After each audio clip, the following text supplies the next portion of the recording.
If you make YouTube videos or work with any creative medium, it's likely that you have at least a few unfinished creations sitting around. I've been making YouTube videos for over a decade, so it's only natural that not every video I've created or idea I've had has seen the light of day. In this video, I'll be showcasing 3 incomplete videos that made it past the planning stage but were not finished and later abandoned. The files for these have been laying around on my laptop for some time, and I don't want them to go to waste. Without further ado, let's jump into it.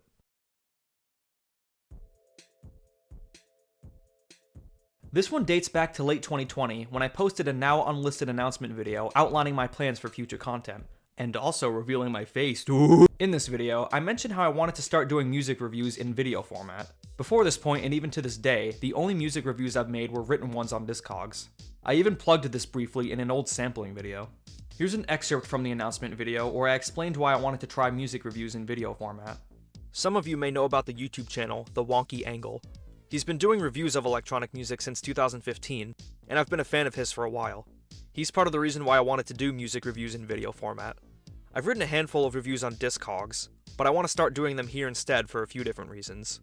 Plus, a lot of the reviews I see on Discogs are about the release's vinyl pressing quality and not about the music itself.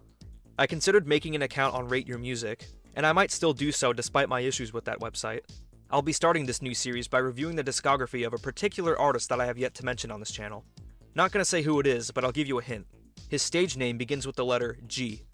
I didn't directly announce that I wanted to review Gesaffelstein's catalog since I sort of wanted it to be a surprise. I opted to hint at it instead. A month after posting the announcement video, I created the thumbnails that I would have used for the series, and I started writing the script for the review of his debut album, Aleph.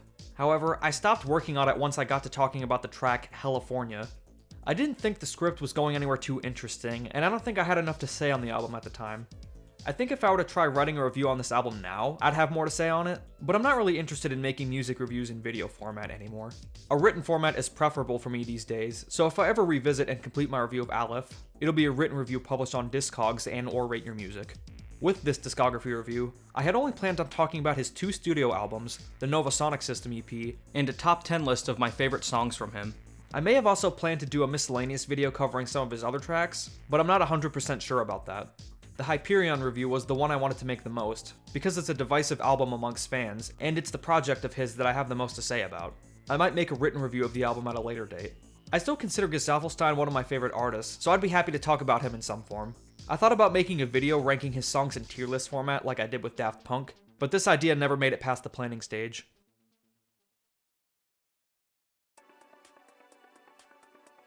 This was a video I wanted to do to celebrate the 10th anniversary of my YouTube channel. For those who don't know, I opened my YouTube channel way back in February 2012. So at the beginning of this year, I got the idea to make a retrospective commentary of every sampling video I've ever made. The sampling videos are of course what I'm most well known for, and they're the videos of mine that get the most attention.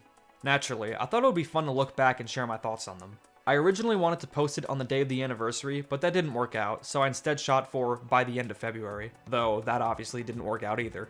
I did complete the script, writing about all my sampling videos from the original sampling of Crydomore to the sampling of Various Electronic Artists 16, which was my most recent sampling video at the time.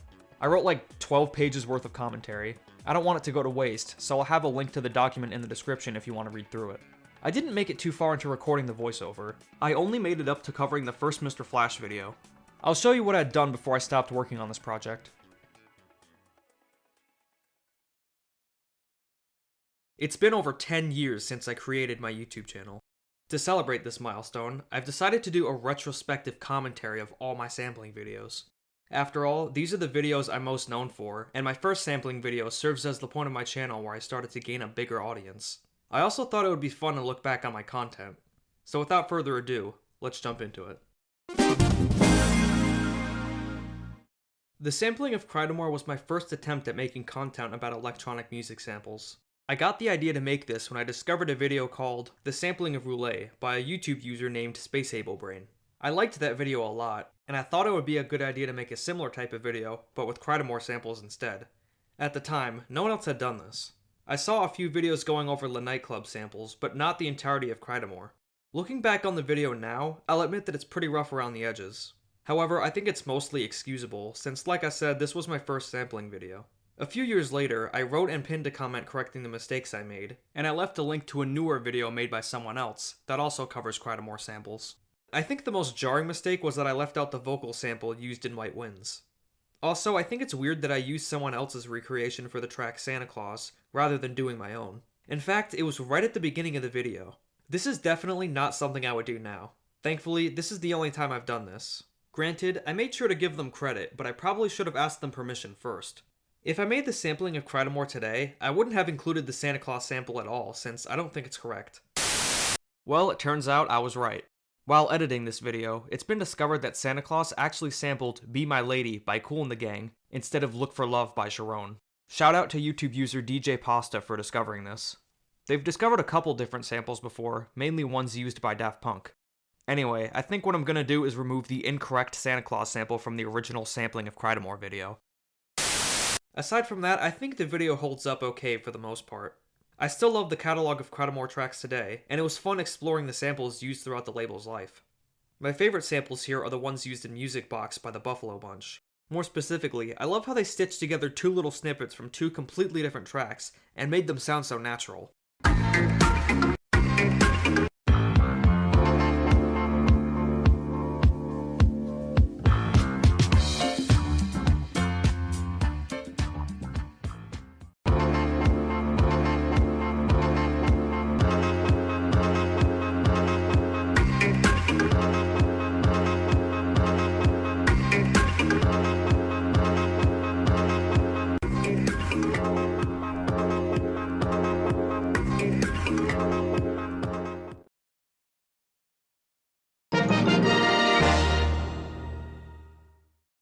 The sampling of Mr. Flash was a video I wanted to make because Mr. Flash is one of my all-time favorite music artists, and plus I think he's criminally underrated. He's the first artist that comes to mind when thinking of underrated musicians. I thought by making this video, I'd be introducing him to more people. I also find his use of samples rather interesting. Overall, this one holds up okay, but I have two minor issues with it. The first is that a few parts of the video feel kinda dragged out. For example, with the track Over the Top, I played the sampled track, a recreation without the pitch change, a recreation with the pitch change, and finally the new track. I could have skipped the second step and I still would have gotten the point across. This is a problem that's occurred in a few of my older sampling videos. Though in this case, it's not a big deal since the whole video is only around 12.5 minutes long. The second issue is that I got one of the source tracks wrong. For the track Dirty Bossa Nova, I thought that it interpolated this track. However, as a commenter pointed out, Dirty Bossa Nova actually uses direct samples from a different version of the same song. I decided to cease production on this video for a few different reasons, the main one being that I lost interest. Looking back, I think I was being a little too ambitious here. Talking about all this in one video probably would have taken a while to record and edit. I think this retrospective commentary idea would have worked better had I split it into parts and made it into a series, instead of covering it all in one video. If there's enough interest in this idea, I may consider reviving this and doing just that. If I were to do that, I'd expand my commentary and go in depth a bit more.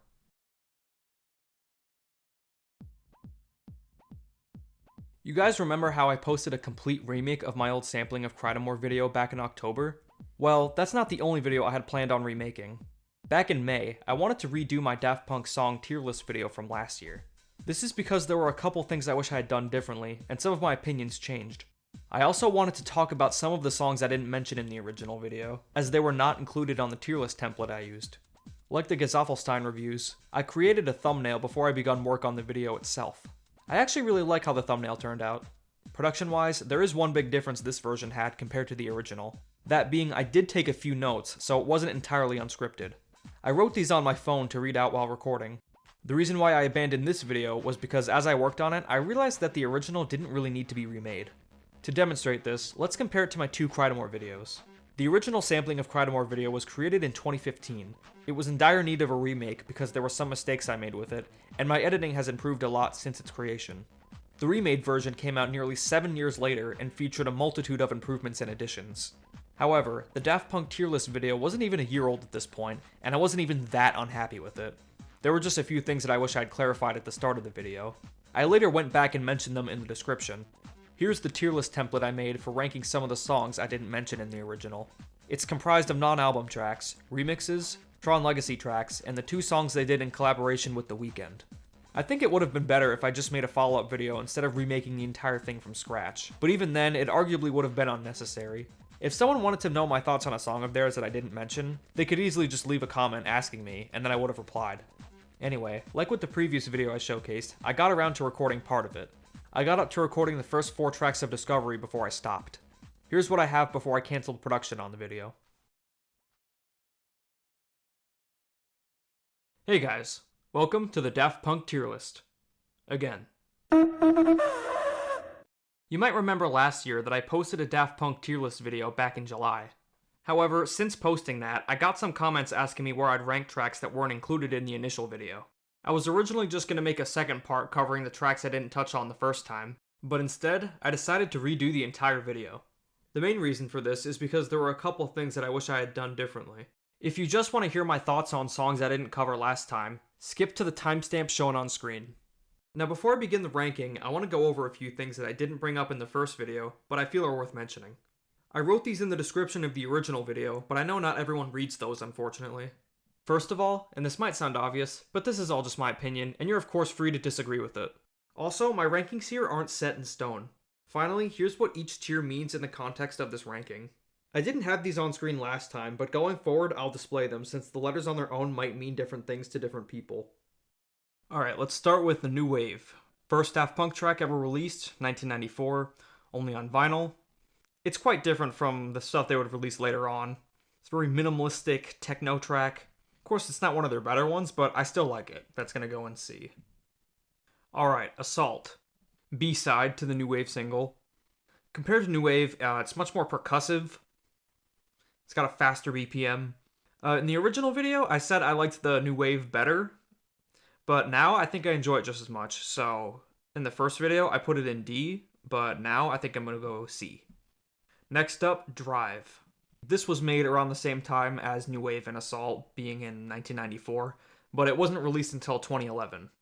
It was included on a Somo Records anniversary comp. Before, I thought it was just good, but now I actually think it's great. Even better than both the New Wave and Assault. It's got a great vocal hook, buzzing synths. I'm gonna go B for that one. Okay, now we get into homework territory.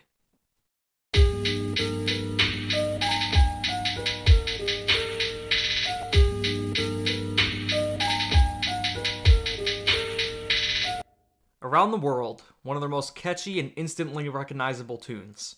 All the elements here, like the vocal hook, and of course the bass line, all come together very well. And above all, it's just a really fun song to listen to.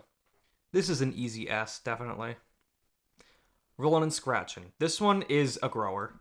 When I first heard the album, I did not like this track much at all. I thought it was way too noisy and not melodic enough. But as the years have gone by, I've really grown to appreciate it more. In fact, I'd even call it great now and one of my favorite tracks on the album. It's hard-hitting, gritty, intense, a lot of raw energy. And I'm not bothered by the fact that it's not melodic anymore since it just bangs so hard. This is an A, I think. Teachers. I like the concept of this one. Lyrically, it's a list of shoutouts to the people that inspired them, a few of which they'd actually go on to collaborate with. It's also got some punchy little drum machines and also this nice little squonking synth bass line. Not one of my favorite tracks on the album, but I do like it, so this is gonna go in C. High Fidelity has great use of samples. The fact that they basically shredded up Billy Joel's Just the Way You Are and managed to create several hooks out of it is something to be admired. As far as placement in the ranking goes, this one could go either B or C depending on my mood. There have been a few listens where I felt it dragged on a little too long. Either way, it's solid. I think I'm gonna go B. Oh boy, Rock and Roll. Yeah, I still don't like this track. Which might sound weird considering I'd love Rollin' and Scratchin', but don't like Rock and Roll. Both it and Rock and Roll are very gritty and not melodic at all. But Rollin' and Scratchin' at least banged way harder than Rock and Roll, and was just frankly a lot more fun to listen to. Rock and Roll, meanwhile, I like the intro where it's just a drum machine pattern and that's basically it. Overall though, the track just feels really tinny and hollow. I'm pretty sure it's also the longest track on the album, and it really did not deserve to be, honestly. Yeah, this is an easy pick for least favorite track on Homework, and least favorite Daft Punk track ever. I'm definitely putting this at the bottom. Oh Yeah is okay. It's another one that I didn't really like when I first heard the album, but I'm okay with it now. It's a decent little interlude. This is gonna go in D. Burnin' is pretty fun. It's got that iconic zipper synth and a pretty nice bass line too. There's also this one part where they sprinkle in some fire truck sound effects, which I appreciate. This is another one that floats between C and B depending on my mood. I think for now though, I'm going to put it in C. Indu Silver Club is a good one. I like the sidechained and filtered disco sample. And the drum machines are nice and thumpy. I do have one big gripe with the song though, and I mentioned this last time, but I really don't understand that one part where the volume on the left channel lowers. I mean, I've listened to the track enough times where I'm used to it, but it's still it's just odd to hear that when listening with headphones. Also, the synth bass is kind of silly sounding, but it's not bad either. I think this one is a C. Alright, next up we got Alive. I think I'm probably going against the grain with this opinion, but I actually think this is one of the best tracks on Homework. It's a dark and atmospheric synth-driven track. Go away. Thank you. By the way, this track is actually a remade version of their track, The New Wave. And I'm glad they decided to go back and remake their old single, but with better production. I'm gonna put this one in A tier, actually. I like it a lot.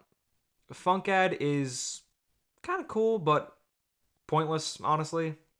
If you don't know, it's just a 50-second snippet of Defunk, but reversed. Feels like it was just tacked on and thrown onto the end just to close the album out. Honestly, I think Alive would have worked fine as a closer, but this one, it works too. Either way, it's at least kind of cool and interesting, at least. I'm going to put this one in D. Alright, that rounds out the tracks from Homework, so now let's get into Discovery. Spoilers, the tracks on this album are all going to fall into the S through B category. I love this album from start to finish. It's my favorite album of all time, so that shouldn't be much of a surprise. But yeah, let's just jump into it. One More Time is an amazing opener. It's very much a classic vocal French house track in the same vein as Majo's Lady or the Superman Lovers' Starlight. I love the More Spell on You samples, I love Rom Anthony's vocals, and I love pretty much everything about the track. So, yeah, amazing opener to an amazing album. Aerodynamic is another highlight. Despite only being 3.5 minutes long, it's packed with detail. It starts out with those bell strikes before we get those cool, funky, filtered guitar samples. Of course, after this, we get the iconic maybe electric guitar, maybe distorted synth solo. I still remember clearly the first time I heard this part. There's also the outro where the track slows down, we get some spacey synths, and also this cool metallic drum machine pattern. Don't have much else to say, so this is gonna go in S. Digital Love. A lot of what I like about Aerodynamic is present here, i.e. filtered samples and another maybe guitar, maybe synth. Though unlike Aerodynamic, this one has lyrics, and admittedly they are a little corny, but I don't actually care. The song's still amazing to me either way. This probably won't come as a surprise, but I value a song's production and music more than the actual lyrics. Electronic music isn't really a genre that requires effort in the lyrical department. Take a wild guess where I'm going to place this song. That's right, S tier. Harder, Better, Faster, Stronger. This one is one of their most iconic and instantly recognizable tracks, and it's also the one that best cemented their use of the vocoder. Tracks like this are why people associate Daft Punk with vocoders. Yeah, big surprise, S tier for the 4th time in a row. I doubt I'm gonna revive this remake because it would be redundant, at least as of now. I only want to remake older videos of mine if I feel they're in need of it, and if doing so would be worthwhile.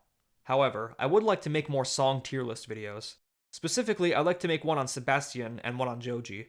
This is because I think both artists have interesting but not overly long catalogs, and I feel I have enough to say on their work to get compelling videos out of them. And that's all for now. I hope you guys found this interesting, as I had fun putting this together. Thank you for watching, and I'll see you guys next time.